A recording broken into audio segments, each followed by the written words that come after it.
그리고 자연재해로 인해서 큰 고통 속에 있었던 골로새 교회 성도들을 향해서 사도 바울은 그들이 흔들리고 있는 신앙에 대해서 분명하게 예수 그리스도의 이 기독론을 설파함으로 그들의 신앙을 굳게 다지고 있었던 것을 우리가 지난주의 말씀까지를 통해서 확인할 수 있었습니다. 언제나 우리의 믿음이 흔들릴 때 굳게 붙들어야 될 대상은 목사가 아닙니다. 오직 하나님의 아들이시요 죄인들의 영원한 속죄의 양이 되시는 예수 그리스도 뿐이라는 것을 잊지 말아야 합니다. 그래서 사도 바울은 그러한 큰 혼란과 고난 가운데 있었던 골로새 교회 성도들에게 다른 이야기를 하고 있었던 것이 아니라 예수 그리스도, 그가 누구인지에 대해서 다시 분명하게 예수 그리스도 이 기독론을 골로새 교회 성도들에게 가르치고 있었던 것을 볼 수 있습니다. 교회가 타락하고 병들고 성도의 신앙이 뒷걸음질 치는 모든 궁극의 원인이 어디 있느냐? 예수 십자가의 그 보혈이, 그 구속의 은혜와 사랑에 대한 마음이 식어지기 때문입니다. 예수 그리스도의 보혈이 사라지면 교회가 교회다움을 잃어버리는 것이고 성도가 성도다움을 잃어버리게 되어 있는 것이죠. 십자가가 성도의 영혼 가운데 흔들릴 때 그들의 신앙과 삶의 총체적인 위기가 찾아오게 되기 마련입니다. 날 위하여 그리스도의 그 십자가의, 날 위한 예수 그리스도의 십자가의 순환에 대한 묵상이 우리의 삶에서 사라지게 될 때 언제나 내 자신의 고난에 대한 연민이 고개를 쳐들게 되어 있는 거예요. 이어서 이제 사도 바울은 이렇게 자신의 사명과 골로새 교회 성도들과의 관계를 이어서 논제를 바꾸어서 설명을 또 이어갑니다. 그래서 오늘 24절에 보니까 내가 이제 너희를 위하여 받는 괴로움을 기뻐하고 그리스도의 남은 고난을 그의 몸된 교회를 위하여 내 육체에 채우노라, 이렇게 이야기를 합니다. 이 바울의 고백을 통해서 그리스도의 그의 몸이신 교회를 위해 일하는 자들은, 교회를 위해서 충성하는 자들은 어떤 마음과 자세를 가져야 되는지를 우리는 깨닫게 됩니다. 먼저 하나님의 일을 맡은 일꾼들은 중요한 것은 자신을 위해서 일하는 자들이 아니라는 겁니다. 성도들을 위해서, 교회를 위해서 일하는 사람들이라는 것을 기억하십시오. 오늘 성경에 바울은 지금 내가 이제 너희를 위해 받는 이라고 얘기를 했습니다. 사역자는, 사명자는 언제든지 성도들을 위해서 일하는 사람들이에요. 물론 첫째는 교회 머리신 그리스도를 위해서 일하는 것이지만 그 다음에는요, 성도들을 섬기는 사람들이에요. 그들을 섬기고 그들의 영혼을 염려하고 그들의 영혼을 말씀으로 지도하고 그들의 영적인 유익을 도모하는 자들이 바로 교회를 이끌어 나가는 사람들입니다. 그들은 결코 자기들의 생각에 의해서 교회와 성도들을 섬기는 자가 되어서는 안 되고 철저하게 성도들과 교회를 먼저 생각하고 하나님의 뜻을 먼저 생각하고, 그래서 모든 교회의 성도들의 영혼을 위해서 염려하고 애쓰고 수고하는 자들이 되어야 합니다. 성도들에게서 기쁨을 찾고 그들이 하나님의 말씀 안에서 믿음으로 자라는 모습에서 보람과 감사를 느끼는 자들이 바로 교회의 일꾼들입니다. 이기적인 사람, 자신을 먼저 생각하는 사람은 사역자로 합당치 않습니다. 하나님의 교회를 이끌어가는 사람으로 적합한 사람이 아닙니다. 언제나 희생하고 섬기고 성도들과 교회를 위해서 기꺼이 짐을 지고자 하는 자들, 그들이라야 교회의 일꾼으로 합당한 자들입니다. 철저하게 이타적이고 섬기고 희생하고 모두의 유익을 먼저 생각하는 사람이 바로 교회를 이끌어가는 일꾼이 되어야 한다는 것이죠. 바울은 그 자신이 그렇게 교회와 성도들을 섬겨왔음을 설명하고 있습니다. 그래서 바울은 내가 이제 너희를 위하여 받는 괴로움을 기뻐하고 이렇게 설명합니다. 사역자는 두 번째로 철저하게 성도들의 영혼을 섬기는데 그들로 인한 괴로움을 기뻐하는 자들이다. 기뻐하는 자들이어야 한다. 바울은 이렇게 설명을 합니다. 잊지 마십시오. 교회를 섬기는 일, 성도들의 영혼을 섬기는 일, 꽃가루 떨어지는 일 아닙니다. 박수갈채 받는 길 아니에요. 괴로움이 따르는 길입니다. 괴로움이 따르는 길. 괴로움이라고 번역된 페데마신이라는 헬라어, 정확하게 한글로 번역을 하면 고뇌라는 뜻입니다. 고뇌, 무슨 의미죠? 아주 극도의 육체적 제약이나 정신적 충격 속에 빠져 있는 상태, 고뇌입니다. 고뇌. 바울이 뭐라 그럽니까? 내가 이제 너희를 위하여 받는 괴로움.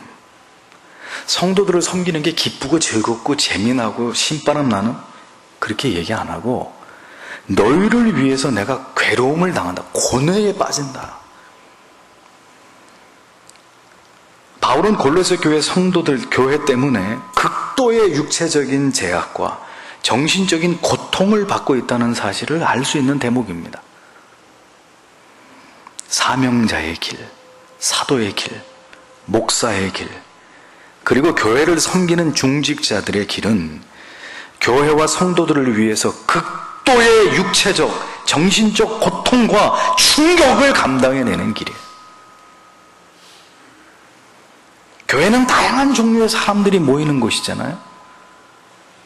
성숙지 못한 성도들의 언행과 교회의 권위에 도전하는 성도들과 진리를 거부하고 회심치 않는 교인들, 보다 열심을 내서 자기의 신앙의 성장을 위해서 노력해야 되는데도 전혀 거기에 관심을 보이지 않는 성도들, 교회를 섬기는 직분자들은 언제나 이러한 성도들을 섬기면서 남이 알지 못하는 고뇌를 감당해야 되는 사람들이라는 거죠. 또 물질적으로 어려움에 빠져 있는 성도들, 몸이 아픈 성도들, 가정에 어려움이 있는 성도들, 시험에 든 성도들, 예배에 절대로 참여하지 않는 성도들, 죄 가운데 있으면서도 회개하지 않는 성도들, 이런 영혼들 때문에 교회를 섬기는 사람들의 영혼은 편할 날이 없는 사람들이에요.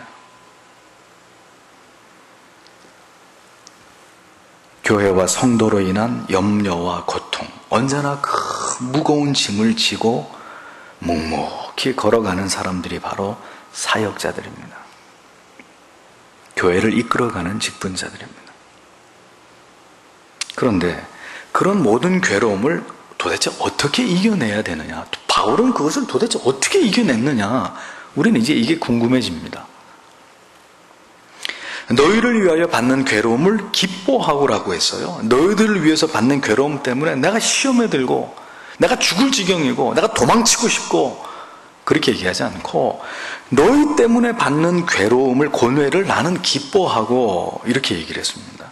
그 모든 괴로움을 어떤 시험과 분노와 억울함으로 상처로 여기는 게 아니라 기쁨으로 여긴다고 바울은 고백합니다.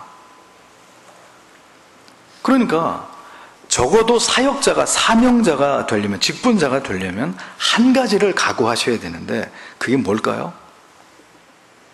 그게 뭘까요? 무수한 욕을 먹을 각오예요. 사람들의 비난과 비판의 대상이 될 각오를 해야 하는 것입니다. 반드시 적을 만들 수밖에 없고 그로 인해서 적지 않은 마음과 육신의 괴로움과 정신적 고통과 상처를 입게 될 거라는 것을 각오해야 되는 거예요. 각오해야 되는 거예요.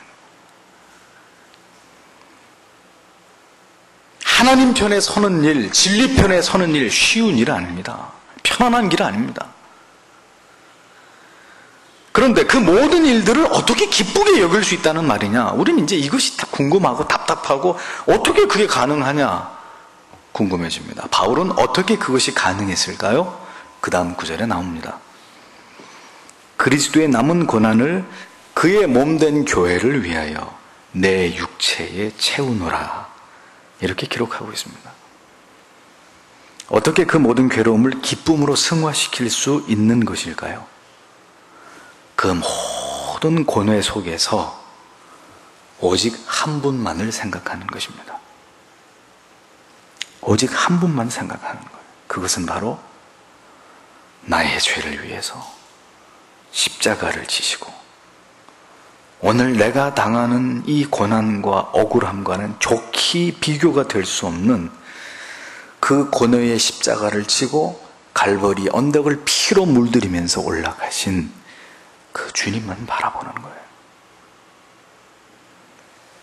그분의 그 고통을 응시하면서 오늘의 나의 이 고통쯤이야, 이 고통쯤이야 하고 이겨내는 것입니다. 내가 고통과 괴로움을 당할수록, 내가 사람들에게 고뇌를 당할수록, 내가 상처를 받고 오해를 받고 비난을 당할수록 내가 더욱더 주님을 닮아가는 것이구나, 주님의 그 고난에 동참하는 것이구나, 이렇게 해석하고 받아들일 수 있는 그 믿음이 있어야 그 모든 괴로움을 이겨낼 수 있는 것이라는 거예요. 따라서 믿음이 없는 사람, 성숙지 못한 신자는 절대로 교회를 이끌어 나가는 일꾼이 될 수 없는 것입니다. 되어서도 안 되는 것입니다. 그래서 하나님께서는 자기의 종으로 일꾼으로 삼고자 하시는 자를 철저하게 고난과 고통으로 짓이기는 작업을 먼저 하시는, 철저하게 연단하시는 거예요. 아주 짓이겨버리는 거예요. 그냥 어떤 일이 있어도 그 사명을 감당해내고 그 고통의 대가를 지불하면서 하나님이 기뻐하시는 그 뜻을 이루어드리기 위해서, 그러한 투철한 사명의 사람이 되게 하기 위해서 하나님이 죽이는 거예요. 그냥. 그래서 누구든지 교회 일꾼이 되려면 그런 자기가 꺾어지고 죽어지는 체험이 있는가를 반드시 확인해야 되는 것입니다. 그 고난을, 그 시험을 패스한 사람이라야 앞으로 그가 교회를 위한 일꾼이 됐을 때 그가 당하는 모든 고뇌조차도 기쁨으로 여길 수 있기 때문이에요. 분명히 말씀드리겠습니다. 적어도 교회에서 직분을 명예로 생각하는 사람들은 절대로 직분자가 되어서는 안 됩니다. 절대로. 직분은 주를 위해서 죽는 자리예요. 죽는 자리. 교회와 성도를 위해서 나를 송두리째 집어 던지는 자리예요. 나를 깨끗이 포기하는 자리예요. 괴로움을 겪을 때마다 사람들의 비수와 같은 말이 나를 찔러서 내 영혼이 너덜너덜 난도질 당할 때마다 십자가의 주님만을 생각할 수 있어야 되는 자리예요. 나의 오늘의 이 괴로움과 고뇌가 아무리 크더라도 주님보다는 더 할 수 없다는 것을 알고 그리스도의 남은 고난을 내 육체에 부어가지고 그리스도의 고난에 동참하는 이 영광을, 이 특권을 내가 지금 누리고 있다는 그 감격 속에서 묵묵히 주의 일을 감당할 수 있는 사람이라야 진정한 하나님의 종, 하나님의 일꾼, 하늘의 상급을 쌓아나가는 충성된 하나님의 사람이 될 수 있는 것입니다. 사람들이 도대체 뭘로 알고 직분을 가지려고 할까요? 사람들이 도대체 뭐라고 생각하고 교회에서 자꾸 이렇게 올라가고 높아지는 걸 꿈꿀까요? 저는 도대체가 이해하기 어려운 부분입니다.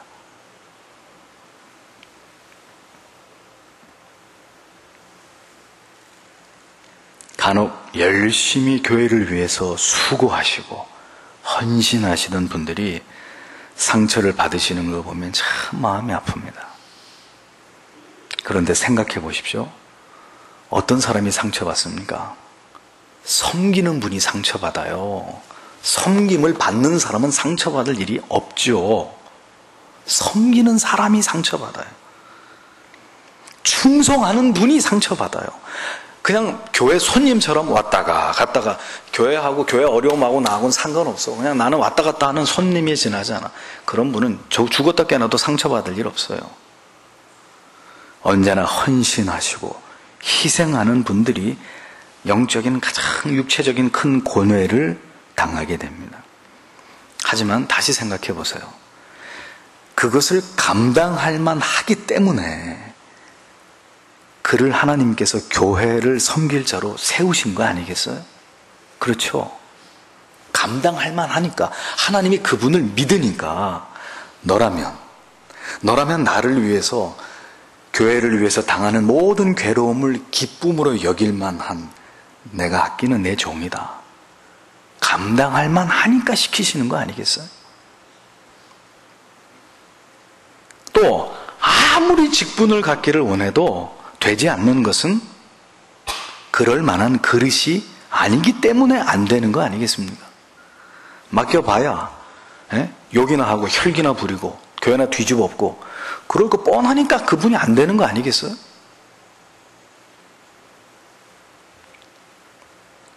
우리 모두에게 이러한 깨달음이 필요합니다. 직분은 십자가의 길로 우리를 부르심이에요. 영광스러운 죽음의 길입니다. 자기를 장사 지낸 사람만이 따라갈 수 있는 길이에요. 자기의 자존심, 자기의 명예, 인기, 자기만의 자유 다 반납한 사람들이 가는 길이 사명자의 길, 사역자의 길이에요. 그렇게 힘겹고 괴로움이 넘치는 길이기 때문에 그 사명의 끝에는 영광의 면류관이 있는 거예요. 내가 죽도록 충성하라. 잘 보세요. 내가 충성하라. 내가 할 만한 것만 골라가서 적당히 충성하라가 아니야. 내가 죽기에 이르기까지 충성해라. 거기까지예요. 하나님이 우리에게 요구하시는 것은, 특별히 앞선 자들에게, 교회에서 일꾼들에게 하나님이 요구하시는 것은 목숨이 경각에 달린 그 순간까지 충성해라. 그리하면 생명의 면류관을 내게 주리라. 아무나 받을 수 있는 게 아니에요. 그냥 예수만 믿고 교회만 다니면은 아무나 여기서 말씀하시는 면류관을 아무나 그냥 쓰는 게 아니라 죽기까지, 교회를 위해서 죽기까지 충성한 사람들만, 그들에게 생명의 면류관이 주어진다.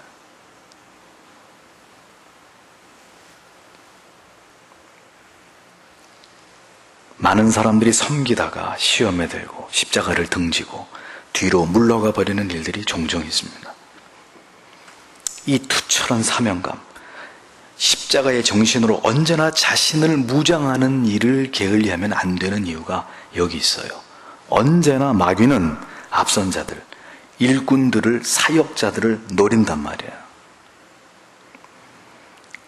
그들은 가장 힘겨운 사명을 감당하는 자들이기 때문에 하나님과의 관계가 조금만 어긋나도 즉시 마귀에게 넘어지게 되어 있습니다. 저 뒤에서 아무 생각 없이 휘파람 불면서 아무 짐도 지지 않고 편안하게 오는 사람들은 마귀가 쳐다보지도 않아요. 이미 그렇게 섬기고 있는, 그렇게 살고 있는 자체가 하나님 나라에 아무 유익이 안 되기 때문에, 그리고 그는 그런 믿음이 없는 사람이기 때문에 거들떠 보지도 않아요. 마귀가 어떤 사람을 주목하고 있느냐? 그 교회를 통틀어서 가장 힘든 사명의 짐을 짊어지고 가는 사람, 마귀가 노리고 있어요.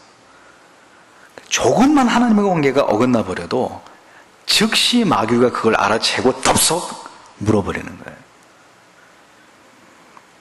언제나 노리고 있는 자들이 그들이기 때문에 조금만 방심을 해도 사역자들은, 교회 일꾼들은 낙심하고 시험에 들고 무너지는 일들이 일어나요. 저도 그래요. 제가 영적으로 제 자신을 잘 디펜스하면서 기도와 말씀에 창념하고 잘 제 자신의 영혼을 관리하고 있을 때는 누가 뭐라 그래도 끄떡도 안 해요. 밥 잘 먹고 잠 잘 자요. 코 골면서. 근데 하나님과 나 사이에 뭔가 삐걱거리기 시작합니다. 그러는 찰나에 누군가 목사가 어쩌고 저쩌고 하면 밥도 안 넘어가고 밤에 잠도 안 와요. 그러니까 힘들게 하는 사람은 똑같이 어제나 오늘에 그 역할을 하는데 문제는 누구라는 거예요? 나라는 거예요. 내가 하나님과의 어떤 관계에 있느냐에 따라서 그 말이 정말 밤잠을 못 자게 하는 괴로움의 말이 되기도 하고, 그래, 그분이 그렇게 말할 수도 있어. 모르니까. 아직 그분이 하나님의 뜻을 잘 모르고 무지하시니까. 그래, 그럴 수 있어. 그렇게 되기도 하는 거예요. 그게 나하고 하나님 사이의 문제라는 거죠. 그래서 사명자들은 주님을 가까이 따라가야 됩니다. 틈을 보이면 안 돼요. 빈틈을 보이면 반드시 넘어지게 돼 있어요. 그래서 앞선 사람을 거꾸로 틀어야 그 교회를 잡아먹을 수 있기 때문에 계속해서 노리는 거예요. 언제 한번 기회만 와봐라. 하나님과의 관계에 문제가 없으면 어떤 말에도 시험 들지 않아요. 어떤 괴로움과 고통도 휘파람 불면서 이겨낼 수 있어요. 주님 감사합니다. 예? 나 같은 사람한테 이런 특권을 주시다니. 내가 참 주님 때문에 주의를 하면서 이렇게 욕도 먹을 수 있는, 참 하나님 내가 이 정도가 됐다는 게 너무 감사합니다. 이렇게 되는데, 그게 되는데 은혜도 다 떨어지고 하나님과의 관계도 멀어져 버리면 어떤 사역자도 넘어져요. 어떤 목사도 넘어져요. 바울의 이러한 고백은 그의 영혼이 온전히 하나님께 붙들려 있었다는 것을 보여주는 것입니다. 그러하기에 괴로움까지도 기뻐하고 있는 그런 사도의 모습을 보여주는 거예요. 그의 육신은 옥에 갇혀 있었으나 그의 영혼은 온전히 그리스도께 붙들려 있었다는 것을 알 수 있습니다. 그러하기에 그는 교회와 성도들로 인해 당하는 그 모든 고뇌조차도 기쁨으로 여기면서 그 괴로움에 대한 탁월한 영적인 해석으로 넉넉히 그 괴로움들을 이겨나가고 있었다는 것을 볼 수 있는 거예요. 결국 사명을 끝까지 감당할 수 있는 원동력은 뭡니까? 소명과 사명감, 그리고 하나님의 주권적인 섭리 때문이라는 것을 우리는 그 다음 절에서 확인할 수 있습니다. 25절, 내가 교회 일꾼 된 것은 하나님이 너희를 위하여 내게 주신 경륜을 따라 하나님의 말씀을 이루려 함이니라, 이렇게 기록하고 있습니다. 자, 바울은 그렇게 자신이 교회의 일꾼이 된 것이 누구 때문이라는 거예요? 하나님의 주권 때문이라는 것을 고백합니다. 하나님이 너희를 위해서 너희를 섬기고 너희로 인해 고뇌를 당하고 그렇게 하면서 하나님의 뜻을 이루기 위해서 나를 교회의 일꾼 되게 하셨다. 이렇게 자기 자신에 대해서 이야기합니다. 성도 여러분, 모든 충성심은 어디서 오는 줄 아세요? 소명의식에서 오는 거예요. 그가 나를 부르셨다. 그분이 나를 쓰시고자 하신다. 다 무너져도, 모든 사람들이 다 나에게 등을 돌려도 나를 붙들어 줄 수 있는 게 뭔지 아세요? 내가 너를 부르지 않았냐? 내가 너를 거기다 세운 게 아니냐? 내가 너를 그곳에 보낸 게 아니냐? 소명의식. 회영교회를 섬기는 것이 바로 나를 향한 하나님의 부르심이었다고 믿는 사람은 절대로 사명 버리지 못합니다. 교회 떠나지 못합니다. 하나님이 나를 이곳으로 불렀다. 이곳이 나의 사명이다. 이렇게 생각하는 사람은 못 버립니다. 나의 직분이 신적인 소명에 근거한 것임을 확신하는 사람은 때때로 우리의 감정이 우리를 괴롭히죠. 우리를 뒤흔들어 놓습니다. 하지만 거기에 몰입되지 않습니다. 내 고난에 흔들리지 않습니다. 지금의 나의 처지나 형편이나 상황을 핑계나 변명 삼지 않습니다.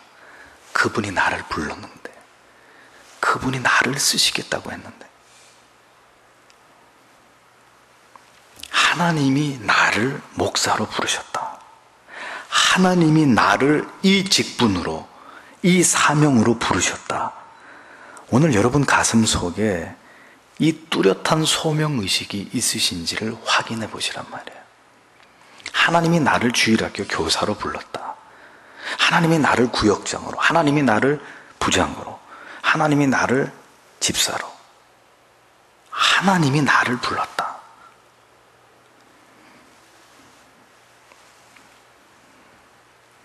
그게 있어야 고난을 이기죠. 소명이 있어야 괴로움을 견디죠. 소명이 있어야 상처를 치유하고 아물게 할 수 있죠.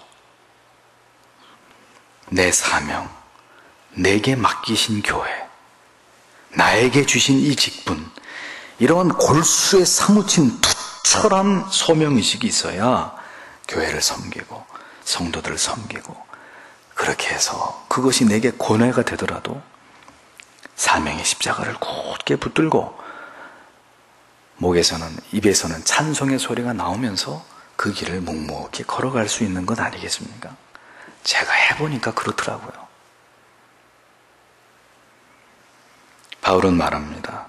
하나님이 너희를 위하여 내게 주신 경륜을 따라 하나님의 말씀을 이루려 함이라. 경륜으로 번역한 헬라어 오이코노미안이란 단어는 주인이 종에게 부여한 의무를 의미합니다. 주인이 종에게 이거 해 라고 말한 그거, 주인이 맡긴 직분, 맡긴 책임, 의무, 사명, 이게 바로 오이코노미안, 경륜이라는 단어입니다. 하나님께서 그 사역자들에게, 하나님이 쓰시는 그 일꾼들, 종들에게 하나님이 기대한다는 거. 내가 너에게 이 의무를 줬어, 이 책임을 줬어, 내가 너에게 이 사명을 줬어, 그 말입니다. 사랑하는 회원의 모든 직분자 여러분, 여러분들은 무슨 사명을 받으셨습니까? 하나님 여러분들 각자에게 주신 사명이 뭐죠? 알고 계십니까? 하나님이 내게 주신 사명이 뭘까? 나는 어떤 사명으로 교회를 섬기고 우리 교회가 하나님께 받은 사명은 그럼 도대체 뭐란 말인가? 사명이, 첫째는 소명이 불분명하면 넘어지고, 둘째는 소명과 이어서 사명이 불분명해도, 부정확해도 무너집니다. 중도에 포기하게 됩니다. 생색내게 됩니다. 자기 의에 사로잡히게 됩니다. 이건 내가 한 건데, 이렇게 됩니다. 감당할 수 없는 무게 앞에서 뒷걸음질 치고 도망치게 돼 있습니다. 왜? 사명이 없으니까. 사명이 뭔지 모르니까. 사명자 여러분, 잊지 마세요. 내 능력에 맞는 사명을 구하는 게 아니고 내게 주신 그 사명을 감당할 능력을 구하는 것입니다.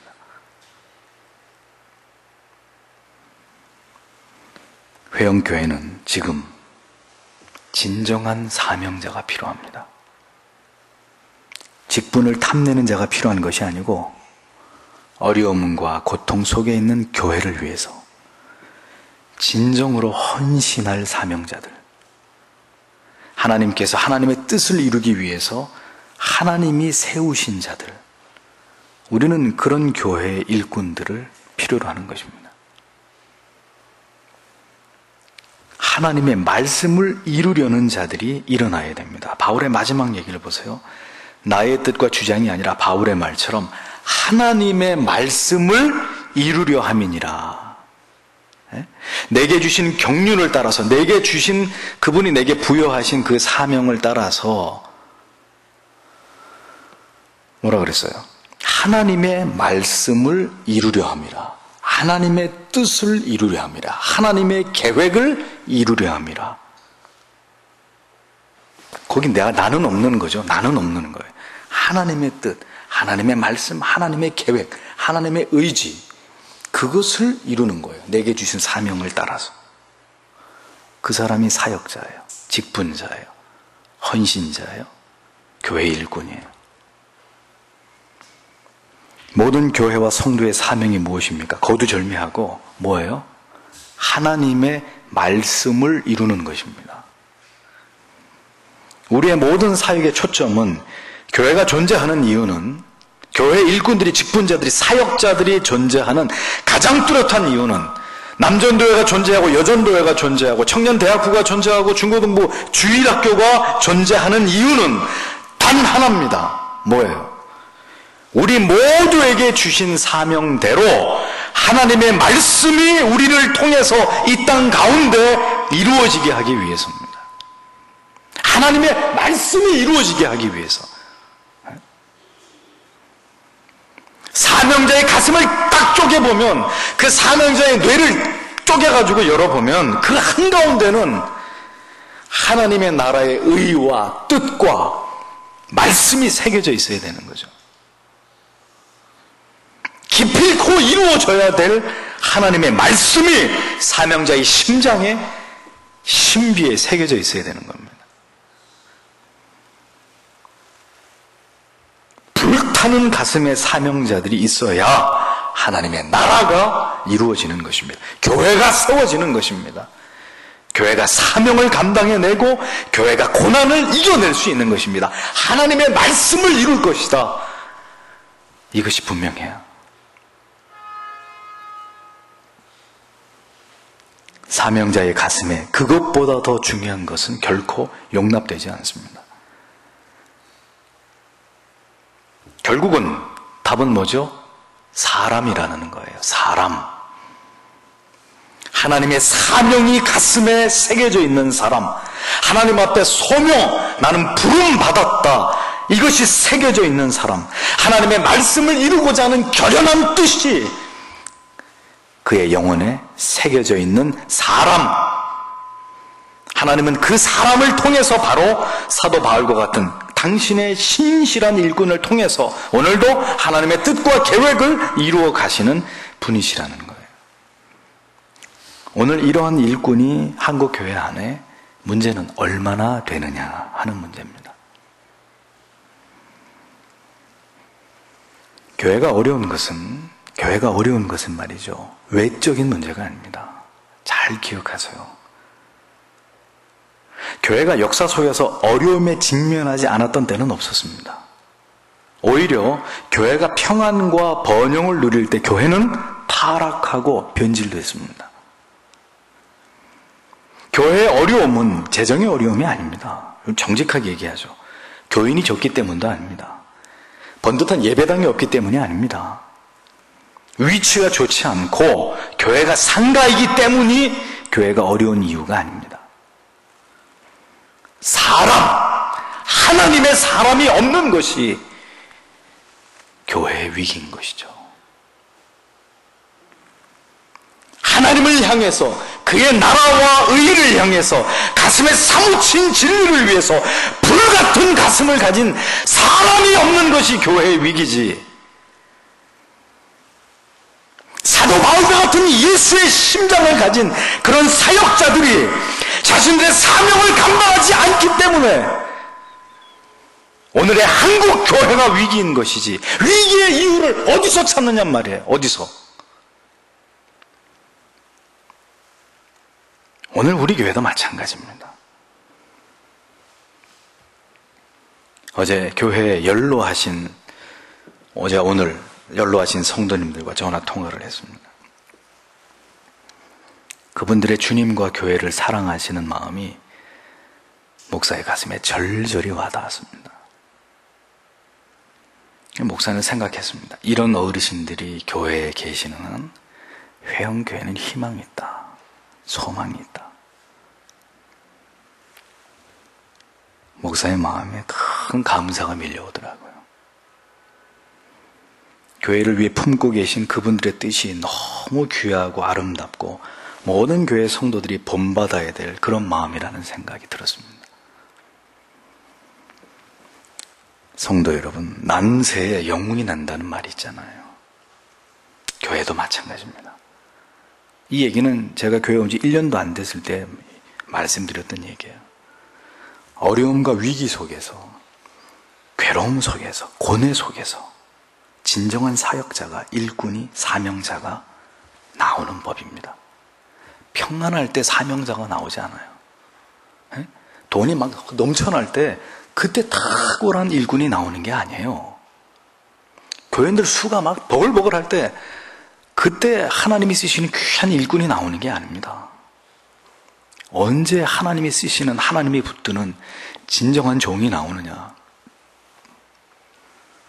영적인 불모지 같은데 모두가 자리를 떠나고 사명의 짐을 내려놓고 변질되고 타협하고 자기 소견에 옳은 길로 가고 내가 우선이요 하고 도망칠 때, 그럴 때 진정한 일꾼이 나오는 거예요.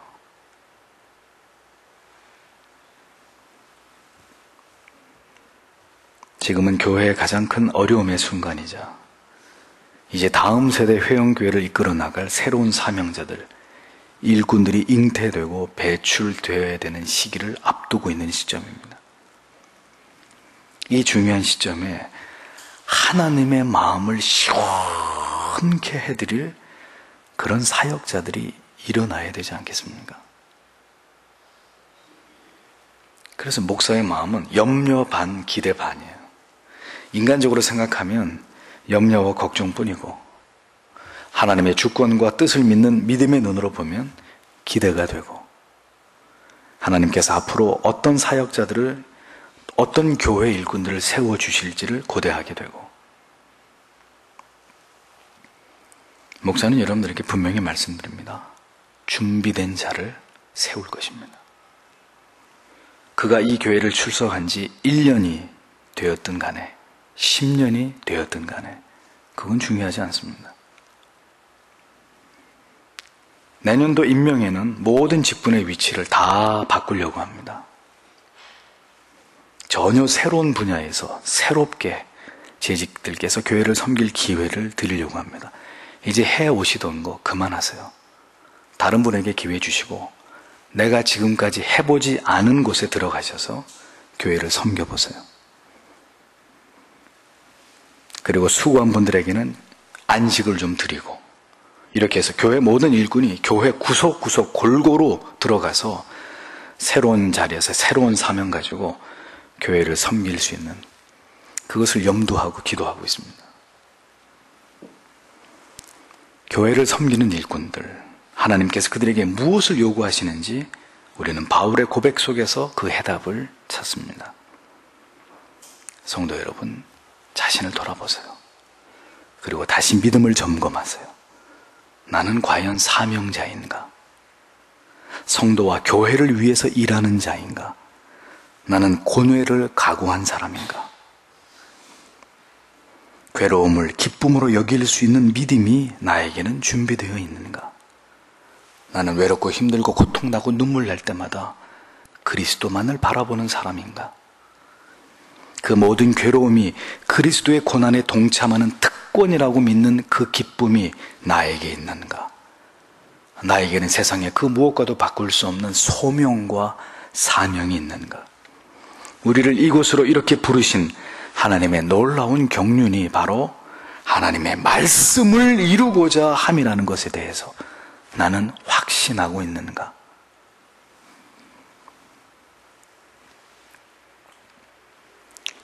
사랑하는 회원교회 중직자 여러분, 그리고 목사를 도와서 교회를 섬기고 있는 나의 동역자, 사역자 여러분, 하나님이 모두 보고 계세요. 여러분들이 얼마나 힘들게 이 교회를 섬겨오셨는지 하나님이 다 알고 계세요. 여러분들의 눈물을 보셨고, 여러분들의 한숨을 보셨고, 가슴이 시퍼렇게 멍이 들도록 가슴을 때리며 기도하시던 그 모습들을 하나님이 다 아세요. 하나님이 아신다고. 사람은 몰라줘도 괜찮아요.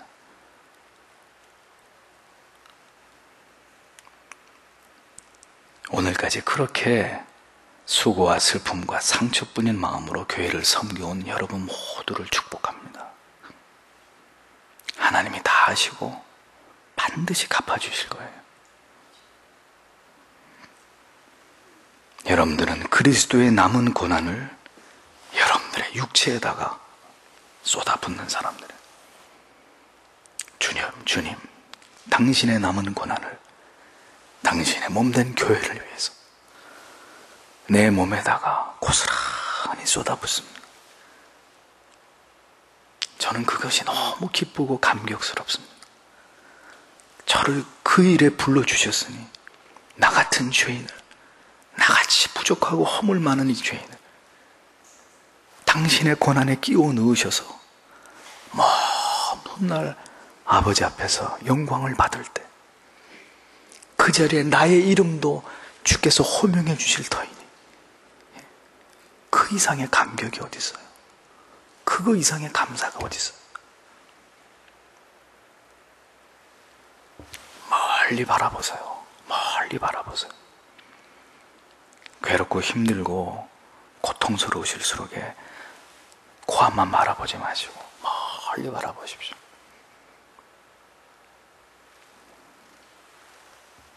교회를 위해, 성도들을 위해 그렇게 수고하고 눈물 뿌리고 고통당하고 상처받고 욕을 먹고 그리하기에 가장 위대한 그 이름이 바로 사명자, 사역자, 그리스도의 일꾼, 그런 명칭 아니겠습니까? 여러분 모두가 이렇게 쓰임 받으시는 주의 일꾼들이 다 되시기를 주님의 이름으로 축복합니다. 기도하겠습니다.